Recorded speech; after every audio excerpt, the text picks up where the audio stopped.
In this video we're going to talk about algebraic operations on functions, and the basic idea of algebraic operations on functions is that we can use old functions to make new functions. Like we can add two functions together. So let's go ahead and write that down. Adding functions. So if we have f of x plus g of x. So if we have two functions, let's put a little more space there. So if we have two functions, one's f of x, the other's g of x, we can add those together. It's just like adding two rational, well, not necessarily rational, but just like adding two expressions. Because, you have that f of x is equal to something, like it could be x squared plus 2. Then g of x could be x cubed minus 4, or something like that. You just add them together. So, so that's what we mean when we say add functions. We just add those two together, add those two expressions together, and then we define the new function as the new expression. And we have another way of notating this. We say it's f plus g of x. So this is the definition.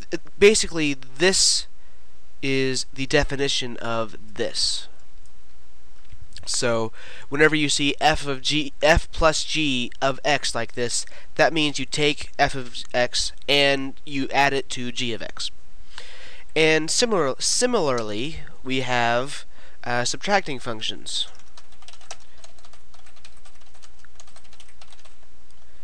It's the same basic thing. Let's add a new line, so that's more space in between here. So if we want to take f of x and subtract g of x, it's just like we're subtracting one expression from another. And that means something pretty important. Whenever we subtract this g of x, like f of x could be x squared minus x, that's f of x, and we'll see a better example of this later on. I just realized I forgot to put the examples at the front of the video, but we'll survive. So f of x equals x squared minus x, and then g of x equals 4x plus 2. So f of x minus g of x, we need to, whenever we do that, we need to remember that we should probably put parentheses around g of x.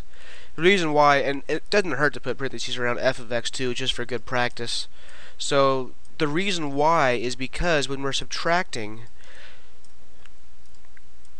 we need to remember to distribute the negative to each individual part. See, if you forget the parentheses, you're going to forget to distribute this negative to both the 4x and the 2. So my general rule of thumb is whenever I am substituting something in for something, one thing in for something else, I put parentheses around it.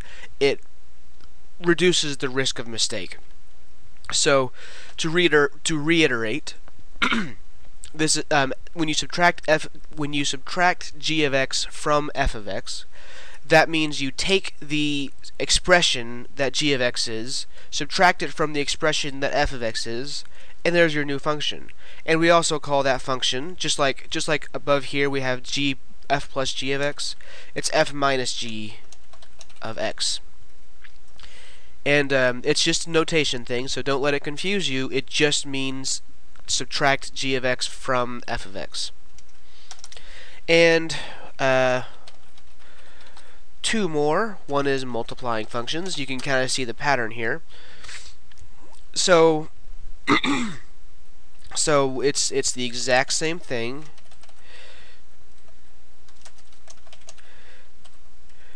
We have f of x times g of x. We have two expressions and we're multiplying them together. And just like above, we have, this can be written as fg of x like this. And then dividing functions. This one has a bit of a unusual part to it. So we do f of x divided by g of x, and this equals f of g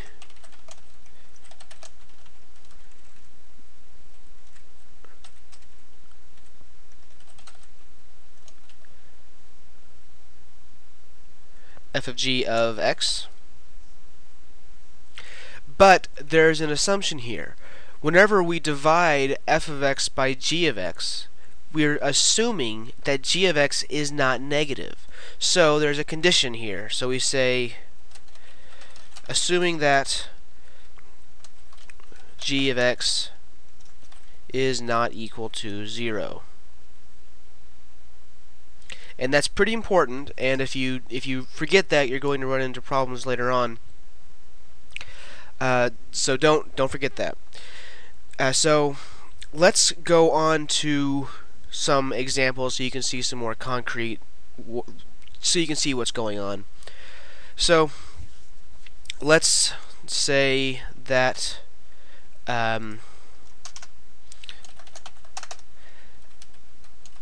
f of x is equal to 3x plus 4, and g of x is equal to 1 minus 2x.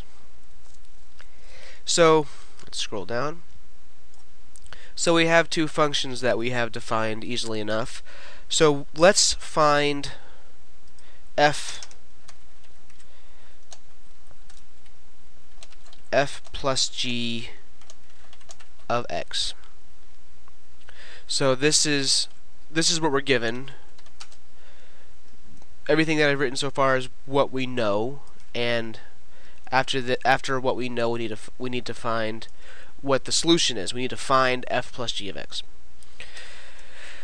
So let's just add them together. Remember that f plus g of x, let's go ahead and rewrite that just so we have it clearly. F plus g of x, by definition, is equal to f of x plus g of x.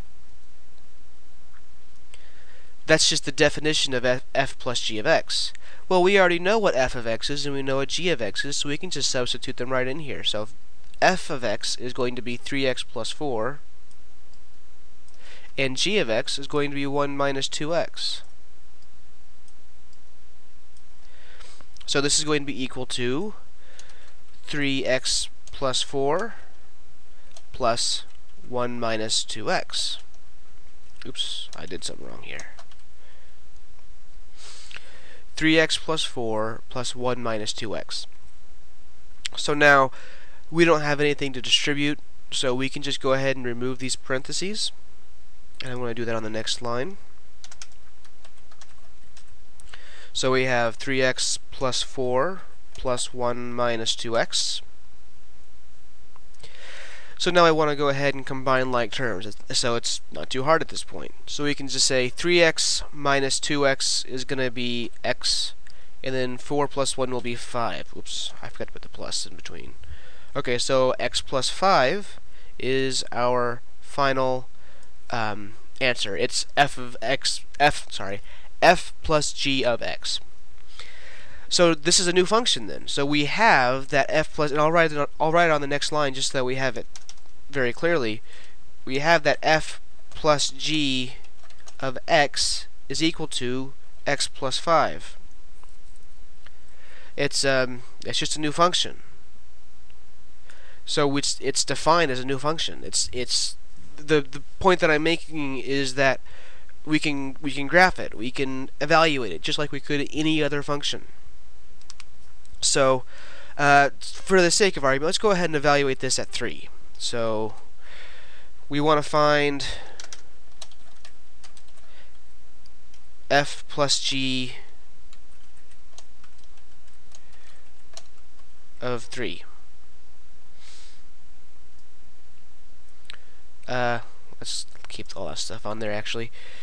So all we do now is we plug 3 in for x. So that is 3 plus 5 equals 8. Very straightforward. So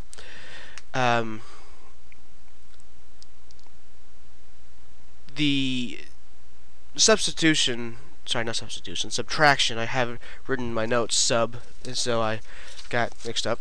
Subtraction is the same thing. Just you need to remember to distribute the negative. Let's go ahead and do one more example of subtraction. So I'll do this real quickly. So we have let's keep the same to f of x and g of x. So let's find what f minus g of x is. And let's go ahead and I'm going to write this up here just so we have it always with us. F of x equals 3x plus 4, and g of x equals 1 minus 2x. So that way we just know what it is. So f minus g of x is going to be the same thing as f of x minus g of x. And let's go to a new line and we'll just substitute it in. So we'll say that we have 3x plus 4 minus 1 minus 2x.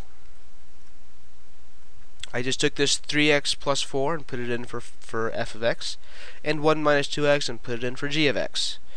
And this is the part that we need to remember, to distribute this negative to both the 1 and the 2. The negative 2, I should say. So this is going to be, the first part we can just leave as 3x plus 4. We could just take out the parentheses because there's nothing in front to distribute. Minus 1 plus 2x. Okay, so let's go on to a new line just so we don't run into what we already have written down. And we can combine like terms now. So we have 5x, not 5xc, just 5x, plus 3. So 5x plus 3 is going to be f minus g of x. So I'll go ahead and write that down on the next line just to make it a little bit more clear. So f minus g of x is equal to 5x plus 3. And I'm not going to bother doing an example of evaluating that because we've already done so many examples of evaluating functions. Multiplying brings back a blast from the past. It brings back, in particular, it brings multiplying binomials. So let's do an example of that. I just cleared that off, but I wanted to get it back, so I have it written down here. F of x is equal to 3x plus 4. Sorry about that. F of x is equal to 3x plus 4, and g of x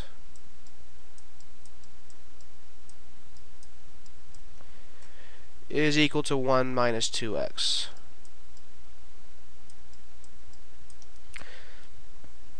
Okay, so it's a little sloppier than it was before. It's hard to write with a mouse. I think I said that before. So let's multiply.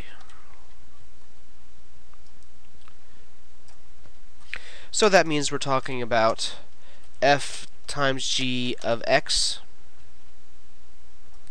And by definition, that just means f of x times g of x. So now we just substitute it back in. Let's go on to the next line just so we have plenty of room. We have 3x plus 4 times 1 minus 2x. I just put it in for f of x and g of x. So now this is the part that we need to remember how to do. We're multiplying binomials now. So 3x times 1. And I find that the common mistakes are actually not in multiplying two different binomials, but in squaring binomials. Because remember, when you square a binomial, you are just multiplying a binomial by itself. It has the same process as multiplying two distinct binomials. The reason why, and this is sort of an off-topic thing, but it's sort of a a rant because I see a lot of people making these mistakes. If you have a, oh, that's not an a plus b, and you square it,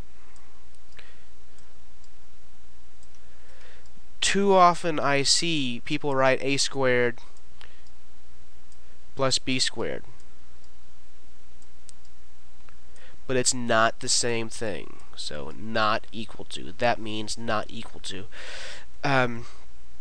Because you're multiplying a binomial by a binomial. So this is not going to equal the same thing. I've also seen people do that if it has a minus in between. So if you have a minus b quantity squared, they'll write it as a squared plus b squared, but it's still not equal. So let's see how I can do this. Still not equal to. The only way you're going to get something like this, the thing that can be often confusing about this is when you're subtracting a square from a square. Because here's something that is true. A squared minus b squared is equal to a plus b times a minus b. But this, notice that this is not the same thing as any of these here. A squared minus b squared is equal to a plus b times a minus b. Okay, so that's really off topic, but I just wanted to go ahead and take this as an opportunity to nail that down because I see that mistake a lot even now. So let's go ahead and erase all that and go on with this example. So we're multiplying a binomial. Or we're multiplying two binomials. So the 3x goes to the 1 and then into the 2. And let's go ahead and do that on separate lines. So we have 3x times 1 is just 3x. 3x times 1 is 3x. 3x times 2x, or negative 2x I should say, is going to give us negative 6x squared. So 3x times negative 2x will give us negative 6x squared. Let's clear that stuff off. But I want to keep these two things here. And then this 4 goes to this 1, so we'll have plus 4. And then this 4 goes to this negative 2x. Sorry, negative 2x. So it's going to be negative 8x. So now we combine like terms. Well, we only have two like terms. We have this 3x and this negative 8x. So to put it in decreasing order, we'll have negative 6x squared. By decreasing order, I mean decreasing by the power of x. We start out with the highest power and gradually get to the lowest power. And then 3x minus 8x will give us minus 5x, and then plus 4. So this then is going to be f times g of x. So let's go ahead and write that down. Fg of x equals negative 6x squared minus 5x plus 4. This is going to be our final answer. Okay, so again, I'm not going to bother evaluating it because we already have it we have the function, so to evaluate it at a certain point, like if we wanted to find f times g of 7, we just put 7 in here and we'd get negative 325. I actually did evaluate that at a different point earlier. So dividing, though, remember that there's an important part about dividing that can be kind of tricky sometimes. Okay, so I want to keep this stuff here because I still want to use the f of x and g of x.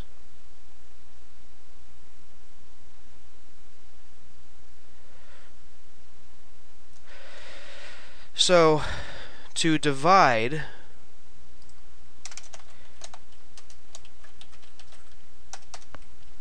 we want to find f over g of x. So again, by definition, this is just f of x over g of x. And then we just substitute them back in here. Oh, that's sloppy. So this f of x goes here, and this g of x goes here. And I actually don't want that stuff in the way, so let's erase it.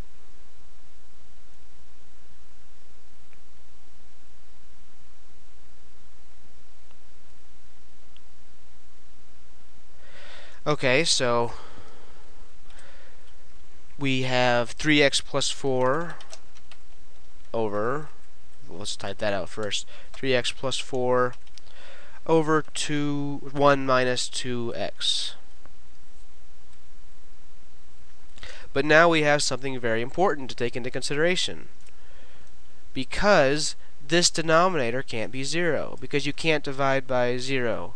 So let's do this over here. When will this denominator be 0? Well, when 1 minus 2x is equal to 0, then we can add 2x to both sides, so we get 1 equals 2x, or 1/2 equals x. Although technically speaking, we're trying to show we're saying that this can't be the case, so I'm going to put a not equal sign for all of these. So what we're saying is that x cannot equal 1/2, because if x were 1/2, then that would make the denominator negative. So that means that we have to add something. So we'll go ahead and put it on a new line. We say f of g of x, and I forgot to put the parentheses.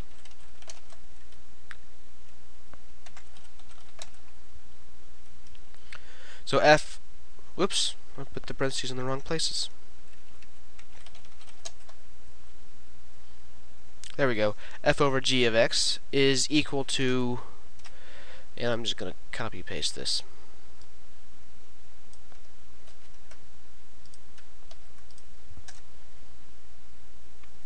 (3x plus 4 over 1 minus 2x) when x is not equal to 1/2.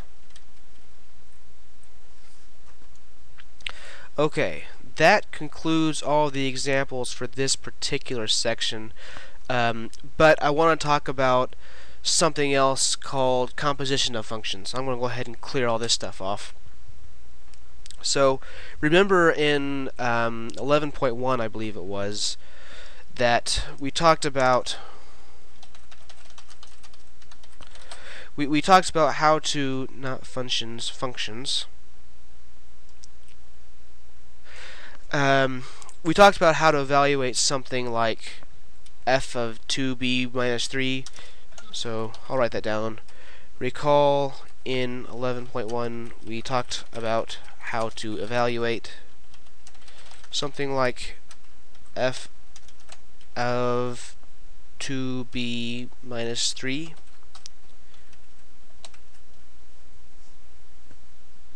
Okay, new line somewhere along the line. Okay, because remember, all this meant was that we had some function of x, some function of x, and if we wanted to evaluate that at 2b minus 3, we just took the 2b minus 3 and put it in for x, usually in parentheses, just to avoid mistakes. In fact, it's not bad practice to say always in parentheses to avoid mistakes. So now we're going to do something pretty similar. Now we're going to evaluate f of g of x. It may look complicated, but it's really not. So all we do is, remember we talked about how g of x, whenever we write out g of x, it's going to look like some sort of function. I mean, not some sort of function, some sort of expression. So g of x could be 2x minus 1. That looks familiar. I think that was, oh, it's 1 minus 2x up above. So whenever we evaluate f at g, we just take g and put it into f. So we'll just take this and put it into f wherever f has an x. So let's go ahead and, instead of just talking about it, let's go ahead and do an example. But before I do an example, I just want to go ahead and write this out more formally. We just take f of x and replace x with g of x. So for example, let's say that we know that f of x equals 6 minus x, and g of x equals 5 minus 2x minus x squared. Okay, so we need to find f of g of x. And after this, we'll find g of f of x, and this might surprise you, it might not, I don't really know, but f of g of x is not going to be the same thing as g of f of x. So let's go ahead and find f of g of x. So we just take f of x, and then wherever we have an x right here, we're going to put g of x. So that means we're going to take this whole thing and put it into x.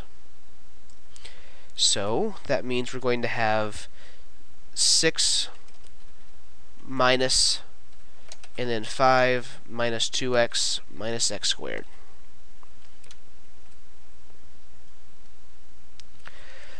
And remember, I did put it in parentheses just because it's good practice. And in this case, it matters because you have this negative will distribute to every single piece in the expression. So this will be 6 minus 5 plus 2x plus x squared. So then we have these two like terms, and this could be 1 plus 2x plus x squared. And we could also change the order of this so that it's in order of decreasing power. In this case, I don't think I care that much, but you'll see that more often than not in the future. In future math classes, they'll write that in descending orders. So now we want to find g of f of x.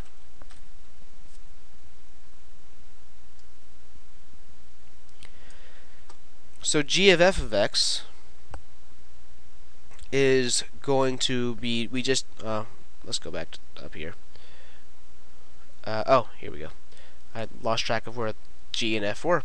Okay, so we just take f of x and put it in for x. And we have two places to put it in for x now. So we have 5 minus 2, but now we have an x, so we need to replace it with 6 minus x, minus, now we have an x squared, so we replace that with 6 minus x squared. And now we can go ahead and multiply all this stuff out. So we have 5 minus, and let's distribute that 2, so we'll get a 12 plus 2x. And then this part right here will become minus, and we're going to have a 36 minus 12x plus x squared. So it's still in parentheses, so I'm going to go ahead and cancel out all of this stuff and I'm going to do it in the same, just to make things a little bit simpler. So what we have now is we combine like terms. This 5 and this 12, negative 12, is going to be negative 7, and then we add that to this 36, negative 36, and that will be negative 43. And then we have this like term with this like term, so we'll have plus 14x, and then we still have the minus x squared. So we have that g of f of x is going to be 43, negative 43 plus 14x minus x squared. And notice that it's not the same thing as f of g of x. So that means that g of f of x is not the same thing as, I got that backwards, g of f of x is not the same thing as f of g of x. Now I have one more note on this, and it's a note on notation.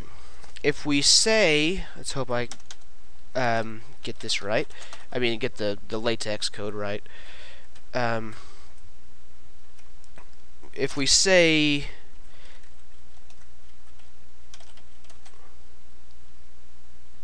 good, it worked. Okay, so if we say f circle g like this, this means it's just defined as f of g of x.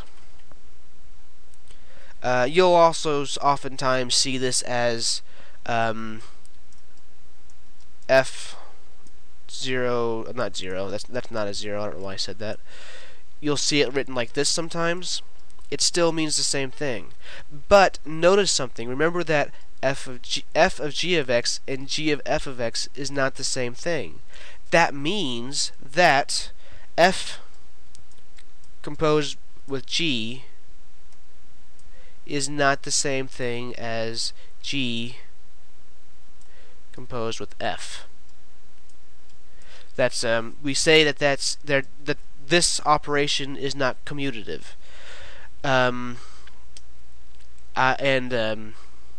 I think that's all I have for now.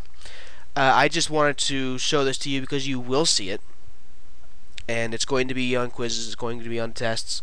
It's as long as you understand what it is, it's not confusing. It looks kind of like fog, and I've never had a teacher point that out, but I've always thought, hey, that says fog. So that concludes this lecture. I will see you in, I don't know what the next section is. If we're skipping, I have the syllabus in front of me. See you in section 11.4. We're not skipping 11.4. And that's the last section for chapter 11. Alright, see you in the next video.